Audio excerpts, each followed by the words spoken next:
it's extraordinarily humbling, and I mean, it's kind of beautiful in a way that as creators we get to do something that's true to our hearts, and then other people pick up on that same sort of passion. We're taking all these risks with the game and making a more complicated game, a more nuanced story than we've ever done before, and it's something we really wanted to play, but we had no idea what the public, how they would react to it. And of course it was really, really exciting for us to see that people didn't just buy into it, but they were really excited about the world and the story and the themes and the subtext that we were putting into it.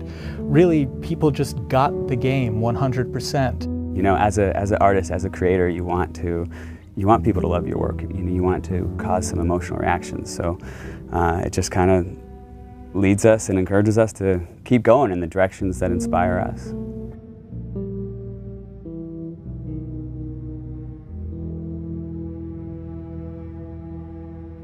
The Last of Us: American Dreams, the graphic novel we released through Dark Horse, co-created by Faith Erin Hicks, the co-writer and amazing artist on that comic book. And it introduces the character of Riley. And in it we get to see kind of Ellie coming out of her shell, and she starts taking on these attributes from Riley, but it's the first day they meet. And it became really interesting to us to say, okay, months later, after these two have become best friends, and they've had this falling out, where does that relationship go? In discussing ideas, it's like, what if we got to play through that kind of relationship? What if we saw that relationship? And it gives us an opportunity to test out various mechanics and storytelling ideas that maybe we couldn't test on the scale of the full game, but doing it in a smaller time frame allows us to try out these ideas and say, okay, that's interesting. How did that work? The comic book was kind of a great way to see a little bit of what Ellie and Riley's relationship was. So when we set out to design the world, we already had a point of reference that there had already been some great work done just in terms of some of the visuals and some of the language between Riley and Ellie. I think we had a sound story pretty early on that we felt was compelling enough to okay, that justifies us moving forward with the idea of single-player DLC. Now you have a team of some burnt-out, frazzled people that you're trying to say, like, okay guys, let's go again. Can we do it again? And that's a lot. That's a lot to ask of anybody after 3.5 years of grind. We kind of right away knew we wanted to focus on Ellie. We wanted to tell a little bit more about who she was before all this. We also felt like some people were wondering what happened in that time span between when Joel gets really injured and then you play as Ellie. And I felt like I wanted to meet Riley. Like I want to know her. I read a little bit from like the comics, and you kind of had this image in your head in the character, but you kind of really don't meet them until you start to see them. And you know, once you get the actor in there, once you get these people, they really start to come out. All this time I thought you were dead. Yeah.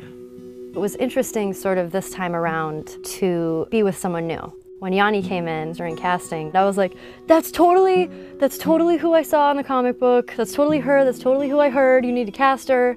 I was a bit intimidated to kind of come on to something that's so big. It's different, you know, Ashley started with it and you're, you know, coming in, I guess, you know, as a sophomore, you know what I mean? Like, you feel like, oh gosh, am I gonna fit in? And then, will I really be able to live up to the standard that's so high? With The Last of Us, we got to see the events that led to who Joel is during the game. We never get to see that with Ellie. With Ellie, you know, we're picking her up at the outset of the journey. What this DLC really allowed us to do is focus on Ellie's life prior to that journey, and we get to see, you know, she's just a kid ultimately. Despite, you know, the journey she's about to go on, you get to see her have fun, and you get to see her playing with her best friend, and you get to see her be romantic with someone. You definitely see a very different side to Ellie. Being with another teenage girl sort of brings out that playfulness and that silliness that you see glimpses of that with Joel, but you know, it's different hanging out with a 40-year-old dude. You know Ellie as this like really tough, strong kid that has gone through so many crazy things and has seen so many things, to this other side of her, a little bit more vulnerable, softer side of her through the eyes of Riley. So it's a really interesting relationship there because you get to see somebody who really influenced who Ellie is and taught her how to survive and be strong. And then you see that playful Ellie, and you see the events that are shaping her and changing her, and how she loses the one person in this world that she cares for. And then you understand why she's willing to fight tooth and nail to not lose Joel. She's already lost this person that she loved. She's not about to let it happen again.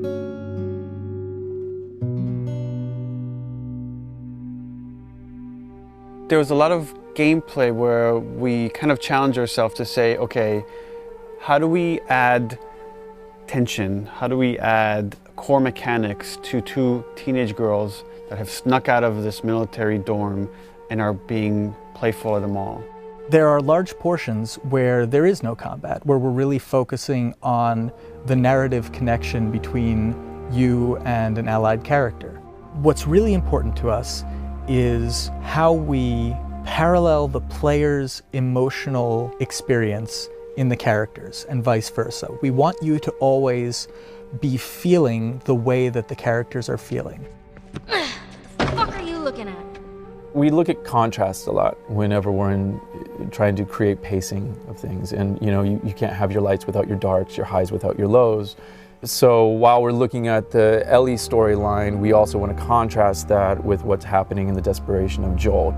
So the combat is kind of an extension of the obstacles, the barriers inside of her way that she needs to overcome. Something new we wanted to do with the combat this time was we introduced David's people, sort of the cannibals in the university. By pulling David's crew into the mall, we also thought it would be intriguing to create some new technology where we had the infected fight the humans. We developed a number of setups, combat setups, during the DLC where the player has the opportunity to pit those two sides against each other. And for us this was really interesting because this allows you to use one faction as a weapon against the other. Now you're able to use these distractions almost as bait or as lures. So that creates this whole new way to think about a combat space and to think about ways that you move around. But it still drives home that idea that it's a desperate world and you're trying to survive in it. The main themes that we're playing with, I think, are love and loss and on some level devotion. What lengths do you go to protect the ones that you care about? If you never know if you're going to die tomorrow, in the next hour, in the next few minutes, every moment spent with those you love is a moment to cherish.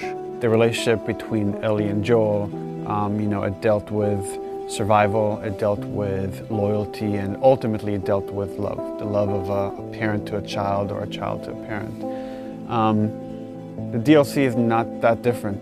In this world, all you really have are your relationships and your friends. I mean, that becomes everything. And I think that's sort of reiterated in the DLC. One of the great things about Last of Us was how much people related to Ellie and enjoyed Ellie and saw her as this strong character. And here we'll get to see how her time with Riley has become that and something that propelled her to be able to go on this journey with Joel.